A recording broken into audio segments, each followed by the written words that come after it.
You know, every year the Super Bowl is this massive cultural moment, but it's usually all about the game.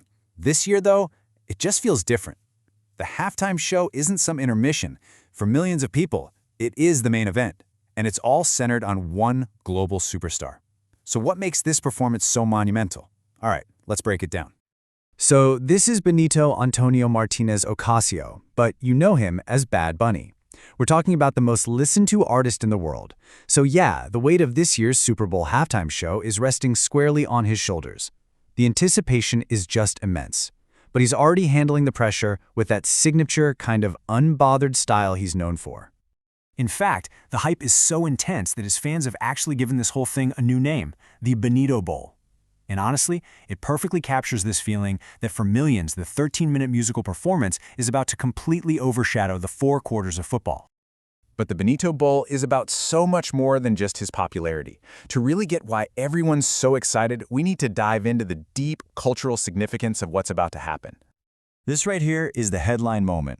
Bad Bunny is about to perform the first ever Super Bowl halftime show completely in Spanish. This isn't just a milestone for the NFL, it's a truly historic moment for Puerto Rico, for Latin America, and it's being broadcast on one of the biggest stages on Earth. And this quote just brilliantly illustrates what he represents. See, he's not just a pop star, he's a cultural ambassador. As Nuyorican NFL fan Nalini Stamp points out, he's bringing the specific, authentic sounds of Puerto Rico to a global audience. We're talking about salsa, of course, but also traditional styles like bomba and plena. That's folkloric music and dance rooted deep in the island's African heritage. For so many viewers, this is going to be their first time experiencing these really core parts of Boricua culture. And nowhere is that pride felt more strongly than in Puerto Rico itself. The buzz has hit a total fever pitch, with a lot of people calling it the Boricua Bowl. The feeling is crystal clear. They're tuning in for Bad Bunny first. The football game? Well, for them, that comes a very distant second. Now, this cultural pride builds into something even bigger because, in recent years, the Super Bowl stage has really evolved from just a concert into this powerful platform for political expression. Bad Bunny is stepping onto this stage as part of a growing trend of artist activism. Just days ago at the Grammys, he used his acceptance speech to say "ICE out," a really pointed message to U.S. immigration and customs enforcement. In doing that, he joins artists like Green Day's Billie Joe Armstrong, who have also used these massive platforms to make some powerful political statements. And this is not happening in a vacuum. This timeline shows a really clear pattern. It started with Colin Kaepernick's protest back in 2016, which then led artists like Cardi B to turn down the Super Bowl stage in 2019 out of solidarity. And now, here's Bad Bunny, using the platform's huge spotlight to amplify his own message, continuing a powerful legacy of artist activism connected to the NFL. Of course, making a political statement doesn't mean as much without a legendary performance to back it up. And with a stage this big, the pressure is just immense.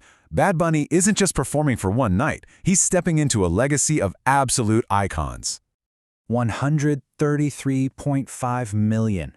Let that number sink in. That is the record for the most viewed halftime show in history. And it was set by Kendrick Lamar. It's a colossal number. And that's the benchmark Bad Bunny has to meet. No pressure, right? And the legacy is just filled with these icons. Think of Diana Ross making a jaw-dropping exit in a helicopter. Or Rihanna, suspended high above the field, delivering a stunning performance while revealing her pregnancy to the world. And of course, Kendrick Lamar's record-breaking show. These are the moments that define the Super Bowl halftime legacy. So, this all leads to the one central question. It's not about just putting on a good show. It's, can Bad Bunny deliver a performance so iconic, so memorable, that he cements his place in that pantheon of halftime greats? Okay, with all the spectacle, all the politics, and all the pressure swirling around, let's bring the focus back to the man at the center of it all, and what this moment really means for his legacy. So when he was asked how he was feeling just days before the show, with the entire world watching, his answer was surprisingly humble. He said that with everything going on, the tour, the Grammys, prepping for the show, his biggest feeling has been gratitude. He said his excitement isn't even for himself, it's more for his family, his friends, and the millions of people watching. And that brings us to our final thought. This performance, it really feels like a true turning point. It's a moment where culture and language and global superstardom have all converged to make the halftime show feel bigger than the game itself. The question is, will the Benito Bowl be remembered as the performance that redefined the Super Bowl forever?